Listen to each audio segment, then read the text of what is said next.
Está processando a gravação já. Segurar um pouquinho, porque, pronto, agora eu acho que já está gravando. Então, boa noite a todas e todos novamente. A gente vai tentar conversar um pouco. A temática é ensinos presencial, híbrido, blended learning e à distância, dentro desse futuro, não somente por questões da pandemia, mas fundamentalmente do que já acontece no mundo inteiro, que no Brasil a gente estava um pouco parado, um pouco atrasado, e a pandemia também nos fez dar uma sacudidão. Eu vou colocar a apresentação neste momento, não, e vocês me dizem quando ela aparecer. Quando aparecer, vocês me informam.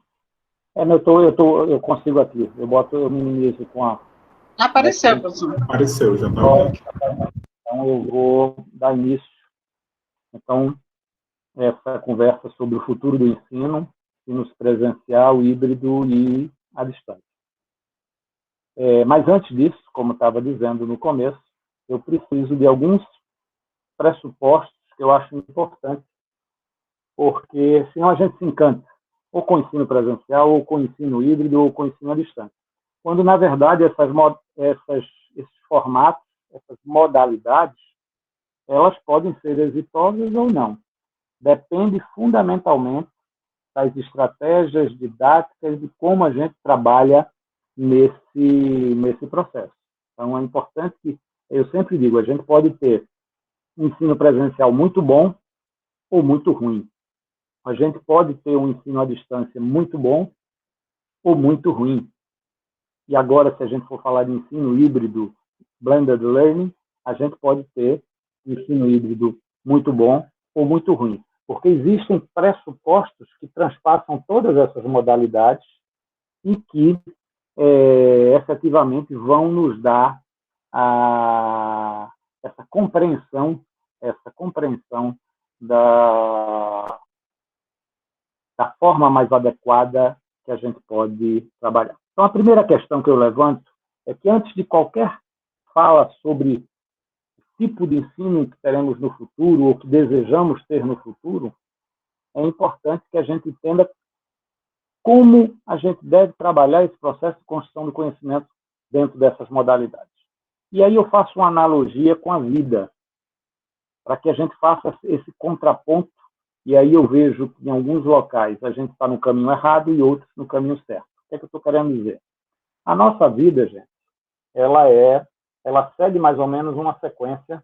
E aí, quando eu falo em problema, não precisa ser nada complexo. Qualquer ação que você tem que fazer, qualquer problema que você tem que superar, atravessar uma rua, escovar os dentes, resolver uma questão num banco, etc., etc., você precisa construir conhecimento para conseguir resolver aquele problema. Então, a vida nos apresenta os problemas, no sentido bem geral da palavra. Eu construo conhecimento, descubro a solução e resolvo esse problema. Por exemplo, quando a gente foi, quando pequeno, ensinado a atravessar uma rua era um problema. Eu precisei construir conhecimento, que foi olhar para um lado, olhar para o outro, atravessar na faixa, dar a mão a um adulto, etc., etc., para encontrar a solução de atravessar a rua. A vida da gente, cotidiano nosso, todos os dias, a lógica é essa: problema, construção de conhecimento, solução. Infelizmente, boa parte da escola, hoje um pouco menos, mas ainda com essa frequência, a gente tem exatamente o inverso. Eu peço, como eu estou aqui no voo cego, quando eu boto os slides, e eu peço que de vez em quando alguém diga: está tudo ok, vocês estão me ouvindo, né? Tudo ok, professor. Pronto, ok. É porque a gente fica no voo cego aqui quando bota os slides, né? Ainda é complicado. Já é uma solidão ver as pessoas com a câmera fechada, imagina quando você vê nem as câmeras fechadas, mas enfim, esse é um outro problema que a gente precisa discutir. Enfim, na nossa escola, diferente da vida, normalmente, professores, a própria escola, ela chega com as soluções, que são as definições, são as conceituações, são as formas, são as tabelas, são as equações, são os conceitos. E depois dessa solução, que eu estou chamando de solução, se discute o conhecimento sobre aquela temática, e depois, em alguns casos, que é mais grave ainda, se busca aplicar aquele conhecimento construído a uma situação concreta. Então, primeira dificuldade é que a gente inverte exatamente a lógica que a gente tem desde criança no processo de aprender as coisas de um modo geral, que é se defrontar com um problema. A criança tem dificuldade de ultrapassar uma cadeira porque está no obstáculo. Então, ela cria estratégias, começa a especular, constrói um conhecimento, mesmo que a gente não ache, e consegue ultrapassar aquela cadeira. Na escola, a gente faz o inverso, via de regra. A gente tenta construir os conceitos, dar a solução, dar as definições, e depois, com o conhecimento construído, tentar aplicar. Então, acho que a primeira lógica que a gente precisa reverter é exatamente isso. No lugar de a gente partir de uma solução na escola, construir conhecimento e aplicar a um problema, a gente tem que fazer exatamente o contrário. A partir dos problemas reais e concretos da vida, a gente constrói conhecimento para entendê-lo e encontrar a solução que resolva esses meus problemas cotidianos. Então, essa é a primeira questão que vai impactar em qualquer que seja o modelo, seja ele presencial, seja ele híbrido, seja ele à distância. Então, é importante que a gente tenha esta perspectiva para que a gente não se perca no encantamento de um modelo novo, de um formato novo de ensino. Este é o primeiro ponto. Então, primeiramente, a gente só vai ter êxito, seja presencial, seja híbrido, seja à distância, se a gente começar a pensar em construir conhecimento a partir de situações. E aí, aqui vocês têm um grupo que trabalha com isso, um especialista, que é a professora Ivone Mendes, do PBL, do Problem-Based Learning, etc. E tem outras formas, a sala de aula invertida, tem um monte de coisas que a gente, infelizmente, não vai ter tempo aqui de fazer a discussão. Mas é a primeira questão que eu queria levantar e deixar como mensagem. Vamos construir conhecimento a partir de problemas reais e concretos e só depois encontrar a solução. Seja ele em que formato a gente esteja trabalhando. Uma outra questão que é importante a gente também trabalhar, independente do formato de ensino, é compreender que informação e conhecimento são coisas diferentes. Por muito tempo, hoje ainda o vício de linguagem a gente ainda usa, algumas pessoas usam, o professor transmitir o conhecimento. Eu não consigo aceitar essa frase. O professor, no máximo que ele faz é transmitir informação, organizar informação, transmitir essa informação, normalmente usando uma linguagem, pode ser oral, escrita, sonora, audiovisual, uma linguagem das mais diversas, através de um instrumento, e aí pode ser as cordas vocais, o quadro tradicional, o computador, como a gente está fazendo agora, a internet, um monte de aparatos, de instrumentos e meios para transmitir essa informação. E essa informação, ao chegar ao receptor, ao chegar ao aprendiz, ele vai internalizar essa informação, ele vai relacionar com os conhecimentos anteriores. Todo mundo aqui, se fizer uma reflexão, quando estava se defrontando com uma disciplina nova, que o professor estava falando sobre alguns conceitos, começava a tentar estabelecer relações com algo que já tinha visto, ou numa outra disciplina, ou no cotidiano. Então, começava a relacionar com esses conhecimentos anteriores que a pessoa tinha, a interagir com outras pessoas, é no diálogo, é no debate, é na conversa, e aí somente neste contexto a gente consegue, a partir da informação que o mediador, que o professor, através do instrumento, através do meio, usando formas de linguagem das mais diversas, esse indivíduo internaliza essa informação, relaciona com conhecimentos anteriores, interage com outras pessoas e transforma essa informação em conhecimento. E aí, gente, se a gente não tivesse essa concepção, como a escola, alguns anos atrás, o pensamento majoritário era que uma informação e conhecimento era a mesma coisa, que o professor transmitia o conhecimento. Então, se eu tivesse um bom professor, bons recursos, o aluno não aprendia se não quisesse. Ou ele era burro, como dizia, ou ele era vagabundo, ou ele não prestava atenção. Quando muitas vezes o que esse aluno estava recebendo, aliás, na totalidade das vezes, era meramente informação, que ele precisava reconstruir e aí construir conhecimento. Eu dou sempre um exemplo, Ivoneide já deve ter ouvido essa história umas 500.327 vezes, e outras pessoas que eu não estou vendo que estão aqui, que é o exemplo de um professor, e eu brinco, faço analogia, o professor de bicicletologia. É um professor de bicicletologia. Ele vai ensinar você a andar de bicicleta. Ele não transmite o conhecimento para você andar de bicicleta. Ele vai transmitir as informações, que é botar a mão no guidão, botar o pé no pedal, subir, andar. E aí todo mundo que aprendeu a andar de bicicleta fez isso, alguém disse como era, transferiu a informação, e você começou a andar, a cair, ver que se você botar o corpo mais para um lado, você começava a equilibrar, você foi construindo conhecimento, interagindo com outros conhecimentos que você já tinha, conversando com algumas pessoas, e só aí, em algum momento, você construiu conhecimento em andar de bicicleta. Então, é importante que a gente tenha. E aí vem essa questão que eu estou falando aqui provocativamente, as TICs substituirão os professores, as TICs substituirão a escola, esses novos formatos de ensino à distância, híbrido, vão substituir o professor se a gente tiver uma concepção, como tinha a escola há algum tempo atrás, e que informação e conhecimento fossem a mesma coisa. Hoje nós temos recursos computacionais, banco de dados, com quantidades de informação muito maior do que qualquer professor em qualquer área do mundo. Então, basicamente, era eu organizar um programa computacional e o meu aluno tivesse contato com as informações.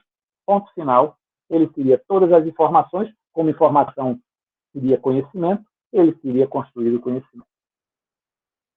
Como para o bem da escola e para o bem da gente, quanto professor, informação e conhecimento são coisas diferentes. E ela precisa de outros atores além da informação, como eu coloquei, externalizar, relacionar com conhecimentos anteriores, interagir com outras pessoas. E aí entra o papel do professor, o papel do mediador. Ele é aquele que organiza esse processo da informação ser levada numa linguagem ou em várias linguagens, por meio de um instrumento, e que o aluno possa, em face disso, construir conhecimento. Então, é nesse contexto que a gente coloca que jamais as TICs irão substituir, as tecnologias de informação e comunicação, irão substituir o papel do professor, seja ele com o nome que ele vai ter, professor, mediador, tutor, organizador, nome que a gente queira dar para o mesmo. Então, esta questão posta, que eu queria colocar, informação diferente de conhecimento, e por isso que nós não vamos perder nosso emprego, né? Isso é uma boa notícia. Uma outra questão que eu gostaria de comentar era a respeito dentro desses processos de ensino, seja ele presencial, seja ele híbrido, seja ele à distância, existem 3 pontos que a gente tem que considerar. Porque é neste, e aí nos últimos slides eu vou focar basicamente no ensino presencial, híbrido e à distância, mas aqui já começa a aparecer algumas coisas que são importantes para a gente definir que modalidade em algum momento vai ser mais adequada ou menos adequada. A primeira delas é realidade e contexto. Não dá para a gente pasteurizar propostas de ensino, sejam eles presencial, híbrido ou à distância, sem considerar o contexto que esse ensino vai atingir. Que escola eu estou trabalhando? Com que tipo de público eu estou trabalhando? As pessoas são diferentes, as culturas são diferentes, as questões sociais são diferentes. Então, a primeira compreensão que a gente tem que entender, na minha humilde opinião, é a gente perceber, na hora que eu vou elaborar um planejamento da minha aula, do meu curso, que tipo de contexto esse curso vai ser dado. E aí, mais adiante, eu vou dar uma ida e depois eu vou voltar, mas mais adiante eu coloco. Não adianta eu querer fazer um curso usando tecnologias, num ensino híbrido, com uma forte presença das tecnologias de informação e comunicação, numa realidade que as pessoas não sejam habituadas a utilizar desses recursos. Como também não adianta eu exigir presencialidade em um tipo de público que tem outros interesses, que tem recursos, que tem uma outra dinâmica do dia a dia. Então, tudo isso vai ter que ser pesado e mais adiante eu vou falar. Então, é importante que a gente pense nessas TICs, nesses modelos de ensino, presencial, à distância, híbrido, com uso das TICs. Por que eu estou puxando para as TICs? Porque quando você vai chegar no ensino híbrido, que é o ensino que eu vou advogar, e eu acredito, e aí eu já vou fazer a minha primeira provocação, e aí eu estou vendo aqui que está a Sônia, está a Juliana, o pessoal da EAD, eu acho que eu não estou vendo todo mundo, mas é uma provocação, e eu já fiz essa provocação uma vez no evento de educação à distância, muitos anos atrás, que me chamaram para dar uma palestra, e eu comecei a minha fala num evento de educação à distância com a seguinte afirmação: daqui a alguns anos, nós não vamos mais ouvir falar em educação à distância. Então, imagine o burburinho que causou. E, obviamente, eu esperei um pouco e logo depois eu disse, nem tão pouco em educação presencial. Nós vamos falar em educação, em ensino, que vai aproveitar os contextos, as realidades, as possibilidades do ensino presencial e vai aproveitar a realidade, o contexto e as potencialidades do ensino à distância, juntando no que a gente chama do blended learning ou do ensino híbrido. Eu não tenho a mínima dúvida, porque hoje até aqueles professores, aqueles cursos na nossa universidade que dizem que dão cursos presenciais, saímos da pandemia, voltemos ao normal. O seu curso é presencial ou à distância? O à distância é lá com Juliana, com Sônia, é lá na EAD. E o presencial é conosco. Aí mas você usa o AVA, uso. Você interage com redes sociais, interage. Então, seu curso já não é mais presencial. Seu curso é híbrido. A mesma coisa se você vai numa educação à distância. Existem os momentos presenciais, os encontros presenciais. Então, também não é totalmente à distância. É lógico, e aí só para sossegar principalmente o pessoal da EAD, infelizmente hoje a gente tem legislação para o ensino presencial e legislação para o ensino à distância. A gente precisa construir um arcabouço de legislação para esse ensino híbrido, porque no futuro, daí é a minha provocação, não vai se falar mais em educação à distância e educação presencial. Nós vamos falar em educação híbrida, em blended learning, aproveitando, dependendo dos contextos, mais adiante eu converso. Uma outra questão é adicionar os recursos, e é outra questão que as TICs nos principalmente na química que é a minha área, você pode ir para um laboratório experimental, mas no laboratório experimental da química você vê as propriedades macroscópicas, você vê cor, você vê precipitado, você vê mudança de temperatura, você determina, você observa aspectos macroscópicos. Mas você não vê uma ligação se quebrando, o grupo funcional entrando e saindo. Hoje eu tenho sistemas computacionais que permitem fazer uma simulação e ver isso. Então, por que não juntar as duas? Não é jogar fora o laboratório experimental. É fazer a reação no laboratório experimental e fazer a reação no programa computacional. Então, você tem essas duas. Então, é adicionar. Não dá para abrir mão do livro, do quadro, do laboratório, da televisão. A gente precisa incorporar cada vez mais. E o último ponto, mais importante desse slide, para mim é fundamental, não adianta escolher o modelo correto, ou mais adequado, se presencial, híbrido ou à distância.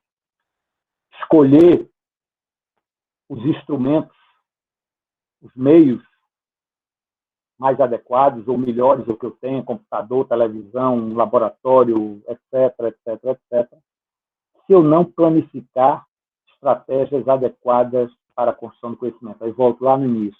Se eu não trabalhar com as questões do problema do dia a dia, porque, gente, todo mundo aqui já passou lá no ensino médio, quando a gente ia estudar química, física, principalmente, estou tocando esses 2 pontos, dificilmente as pessoas gostavam. Por quê? Porque eu olhava, para que eu estou estudando isso? Porque, de fato, da forma como estava estudando, não fazia sentido, porque ele chegava-se com as fórmulas, as soluções, no máximo, às vezes, tentava aplicar. Agora, se ao contrário, se eu coloco problemas reais do cotidiano, para que o aluno entenda que, para compreender essa realidade, resolver esses problemas, ele precisa construir conhecimento, ele se motiva muito mais. Então, a estratégia é muito mais importante do que qualquer estudo. Eu digo sempre que, às vezes, tem curso com poucas, deixa eu ver que horas são, agora eu perdi o tempo aqui, mas... São 19h25. Pronto, então vamos lá. Mais importante, eu sempre digo que eu já tive cursos presenciais que utilizavam determinados recursos muito bom ou muito ruim, porque a estratégia foi muito boa ou foi muito ruim. E já tive cursos remotos, à distância ou híbrido, também muito bom e muito ruim, porque as estratégias eram boas ou eram ruins. Então, mais importante de qualquer instrumento é a estratégia que a gente tenha para esse curso. Faltam 4 slides, eu vou tentar agilizar. Não dá mais hoje, aí é só para que a gente possa reforçar a necessidade de incorporar as interações à distância, sejam elas síncronas e assíncronas, aí só colocando, quem já está habituado com esse linguajar, mas quem não está. No presencial, a gente tem as interações síncronas. Não temos assíncrona no presencial, até brinco, só se for um centro espírita, que está em momentos diferentes para a gente interagir, mas o presencial só tem a interação síncrona, ou seja, ao mesmo tempo. Já nas interações à distância, eu tenho tanto essa síncrona, que eu estou fazendo agora com vocês, como as assíncronas através dos bate-papos, dos vídeos gravados, onde eu não preciso estar em sincronia temporal com a outra pessoa. Eu posso ter interações. O que acontece é que essas interações à distância, síncrona e assíncrona, hoje ela tem uma potencialidade muito grande por conta desse boom que a gente tem de equipamentos, de internet, de cultura do uso das tecnologias da informação e comunicação na nossa sociedade. Só para vocês terem uma ideia, em 1996, quando começou a web, e na época era só web, só foi o Web 1.0, quando apareceu a Web 2.0, a Web 1.0, ela tinha, no ano de 1996, daqui a pouco eu vou falar um pouco do que é Web 1.0, mas ela tinha 250 mil sites e cerca de 45 milhões de usuários no mundo inteiro. Era aquela web em que alguém em algum lugar produzia uma página, colocava ela estaticamente na internet, na web, e eu funcionava apenas enquanto leitor. Talvez muitos de vocês não tenham tido contato, mas essa é a origem da web. Alguém faz uma página, coloca as informações e você somente pode ser leitor dessa informação. Já 10 anos depois, em 2006, com o advento da Web 2.0, que é a web onde alguém coloca uma página, eu continuo sendo leitor, mas eu passo agora a ter a opção também de escrever nessa rede. Ou seja, me posicionar. Por exemplo, quando você está num blog, que você comenta, quando você está nas redes sociais, que você interage com quem está produzindo a informação, essa já é uma característica de escritor dentro de um conceito de Web 2.0. E aí, nesse momento, em 2006, passa a ter 80 milhões de sites e mais de 1 bilhão de usuários globais. A Web 3.0, que eu coloco aí, a Web Semântica, ela é muito parecida com a Web 2.0. Alguém coloca informação, eu continuo sendo leitor, eu também posso colocar informação, eu sou escritor, mas o próprio sistema agora se alimenta colocando informação. Um exemplo muito típico é quem já deve ter procurado na internet, como eu uma vez, uma máquina de lavar roupa, procurei alguma, e nos dias seguintes, toda vez que você abria sua rede social ou sua internet, tinha lá propaganda de máquina de lavar louça. Tinha alguém escondido atrás do computador na hora que eu procurei? Não. O sistema alimentou isso. Então, é isso que a web... por exemplo, você vai fazer um teste. Muita gente já fez testes com questões aleatórias na internet.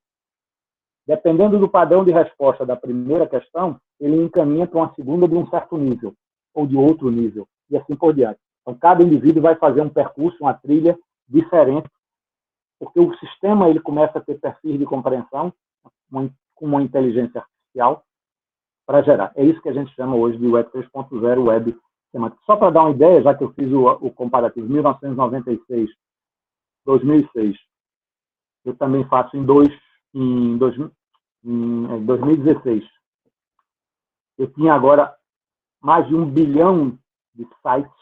Observe que em 2006 eu tinha 80 milhões de sites. Né? 80 milhões de sites. Eu tenho 1 bilhão de sites.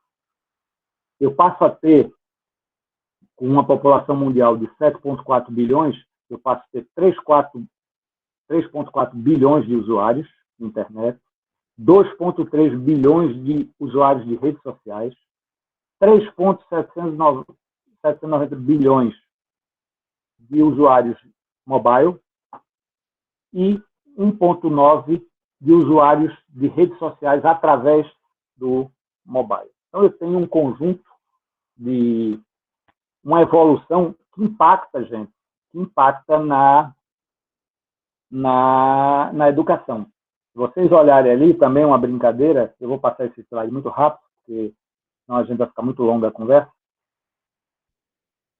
Essa mesma evolução, a educação web, a escola 0.0, dentro de uma web 0.0, que também é uma brincadeira, não existe isso, mas antes da web, ela era basicamente o aluno, ele lia e copiava as informações dadas para o professor. Não havia essa interação. Era o professor lá em cima, jogando informação, o aluno lendo, copiando e assim por diante. Com o avanço, com o surgimento da web, a gente começa a partir esse aluno, no início, como a web 1.0, eu só era leitor, então o aluno passa a pegar a informação do professor, mas também pegar a informação da rede. Ele continua sendo leitor das informações do professor e das informações da rede, mas ele ainda não é escritor, e ele só incorpora esse processo de escrita. Quando eu estou chamando de escritor, é para fazer uma analogia que ele passa agora a interagir com o professor na construção do conhecimento. Lembrando que para eu transformar a informação em conhecimento, eu internalizo a informação, eu relaciono com conhecimentos anteriores e eu interajo com pessoas. É o processo de construção do conhecimento através das interações sociais, etc. Então, é onde chega a Web 2.0, o Web 3.0, onde o aluno, além de pegar informações do professor e da rede, ele passa a colocar informação para o professor e para a rede. E aí é um aspecto importante. O professor, nesse novo contexto, ele tem que se despir daquela ideia de que ele é o sabe-tudo, que ele tem a informação. Se ele for nessa linha, hoje, nesse processo novo de construção, ele quebra a cara. Ele tem que estar aberto a receber as informações também que ele não tenha conhecimento e ser capaz de mediar o processo de construção do conhecimento para o próprio aluno e para ele também. É o processo constante, é a aprendizagem contínua ou aprendizagem continuada, que serve tanto para o aluno como serve para o professor. Serve para o indivíduo, de uma forma geral. E aí, já caminhando por fim, eu vou chegar na questão do ensino presencial, híbrido e à distância.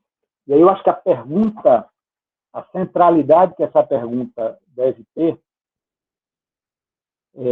e quais os percentuais adequados de presencialidade e virtualidade no blended learning ou no ensino híbrido. O que eu quero dizer com isso? Quanto por cento eu vou ter de presencial, quanto por cento eu vou ter à distância? Primeiro pedido que eu imploro a quem for construir um curso híbrido. Imploro de uma forma brincalhona, porque, às vezes, a pressão do sistema envolve aquele professor que está numa escola, está numa faculdade pública ou privada, uma universidade pública, uma faculdade privada, etc., etc., ou numa escola pública ou numa escola privada, e as diretrizes estão muito amarradas, que essa definição de presencialidade seja extraída de concepções pedagógicas e não comerciais. O que é que eu estou querendo dizer? Eu vejo cursos à distância, totalmente à distância, onde não tem nenhum momento de presencialidade, onde o indivíduo faz o curso do outro lado da rua, está lá a escola que está ofertando aquele curso. E aquela escola usa a 100% de à distância não como uma estratégia pedagógica, muitas vezes, e sim para economizar o uso de um espaço, de sala, de custo de material, etc., etc. Então, esta não é a escolha de percentuais pedagógica que eu imagino.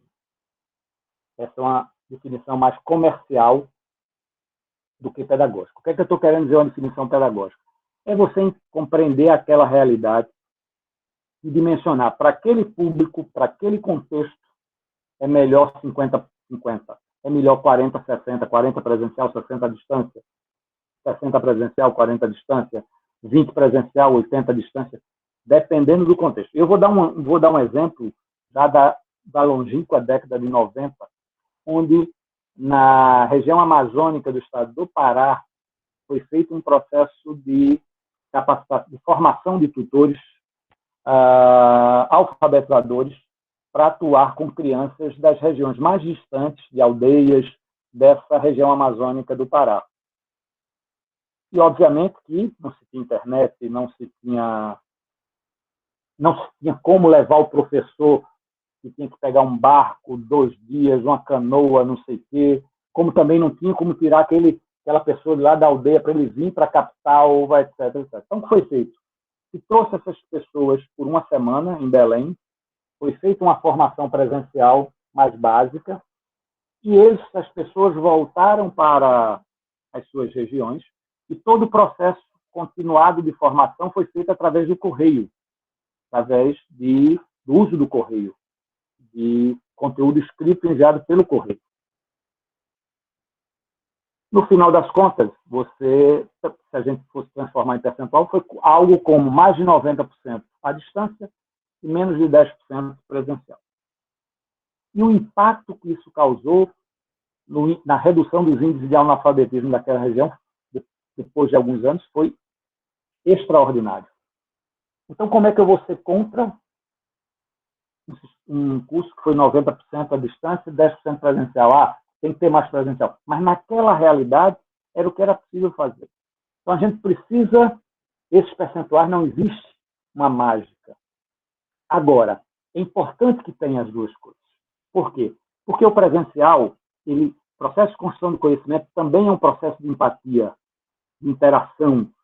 Todo mundo aqui já teve dificuldade em uma disciplina e na verdade, não era nem tanto com o conteúdo, era a não empatia com aquele professor. E vice-versa. E o contrário, você tenha disciplinas e o encantamento, a empatia, o contato que você tinha com aquele professor ou professora fez com que você construísse um conhecimento de uma forma mais tranquila. Então, o presencial é importante. Agora, não dá mais para a gente ter o que eu chamo de construção de conhecimento em local e hora definida. Construir conhecimento hoje, ele está à distância, em qualquer tempo, em qualquer local, através das redes, através do celular. Então, a gente precisa trabalhar esse conjunto, agregando estes dois aspectos. E, para finalizar, para também não ir muito nesse processo, esse ensino híbrido, que eu advogo que é o futuro, e aí eu vou me posicionar, isso o mundo inteiro, em alguns países isso já acontece, na realidade, antes da pandemia, e eu cheguei a escrever um artigo em 2003, faz uma data, né, 18 anos atrás, sobre o blended learning, que era o ensino híbrido.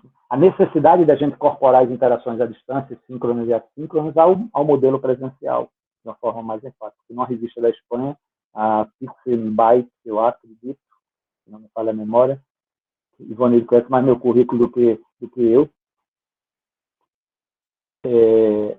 mas acho que foi em 2003, a gente já falava do Blended Learning. Então, entretanto, alguns países avançaram nos pressupostos necessários para que esse ensino híbrido, esse Blended Learning, tivesse êxito. E aí é o que eu trago nesse slide final. Não dá para falar em Blended Learning se eu não tiver acessibilidade e condições de estudo dos nossos estudantes. Quer dizer, equipamento, internet, condições nos espaços das suas residências e uma tranquilidade para construir esse conhecimento. Então, sem essas condições, o aluno, infelizmente, é o que a gente chama, a grosso modo, e só um aspecto dessa face, que é a inclusão digital. A inclusão digital no Brasil dos nossos jovens ainda é muito baixa. A gente precisa, de fato, incluir digitalmente. Mas não é só incluir digitalmente, que às vezes a gente esquece. Incluir é ter equipamento bom e ter internet, ok. Mas tem que ter condições de estudo nas suas casas. Tem pessoas que moram em uma casa com dois vãos, com 3, 5, 7, 8 pessoas. Como é que essa pessoa vai se concentrar na hora da aula? Eu tenho um computador para 3 meninos e meninas lá, que vão dividir na... Então, essa inclusão digital, essa acessibilidade e condições de estudo, ela tem que ser ampla. Equipamento, internet e condições de estudo. Um outro aspecto é a questão da formação de professores. E aí eu digo com uma tranquilidade muito grande. Nenhum professor, ou poucos professores, vão ser menos, que agora já tem um pouco mais, eles estão devidamente formados para mediar em ambientes presenciais e à distância, construindo algo híbrido. Normalmente isso não é visto nos cursos de formação de professores. Então a gente precisa criar uma política nacional para formar esses novos professores já com essa concepção e para fazer uma capacitação continuada, uma formação continuada, melhor, para os professores que já estão em atividade. E a terceira, só antes de passar para a terceira, na segunda, inclua aí nos professores também as condições de equipamento e de internet. Isso não é um problema exclusivo dos alunos. A gente precisa pensar que tem professores que não têm computador adequado, não têm uma internet adequada, então isso também é uma política pública que deve ser incentivada, como um médico precisa do seu estetoscópio, etc., etc. O professor, nesse novo ambiente, ele vai precisar de condições de tecnologia e de acessibilidade também grandes. E, no final, a produção de materiais didáticos apropriados para esse modelo, do mesmo jeito que o material didático do ensino presencial ele é diferente do à distância, em termos de concepções e de linguagem, esse híbrido ele também vai ter que ser diferente. Ele vai ter que ter características dos dois que incorporam para fazer essas conexões entre os momentos presenciais e os momentos à distância. Enfim, Belchior e Ivoneide, era isso. Nesse primeiro momento, eu usei 44 minutos, um pouquinho menos ou um pouquinho mais, mas eu acho que eu usei adequadamente o meu tempo e estou à disposição agora para ouvir, para conversar sobre o que vocês acharem importante, o que vocês quiserem comentar. Será muito agradável e eu estou à disposição. Pronto, professor Marcelo, a gente agradece, né, desde já a sua participação, né, foi tudo isso, né, não era isso, foi tudo isso. E aí, pessoal, a gente encerra a gravação por aqui, mas fica aberto tanto no chat, como se vocês tiverem, se sentirem à vontade para abrir a câmera ou o microfone, falar, fazer alguma pergunta, alguma consideração, a gente está disponível, certo?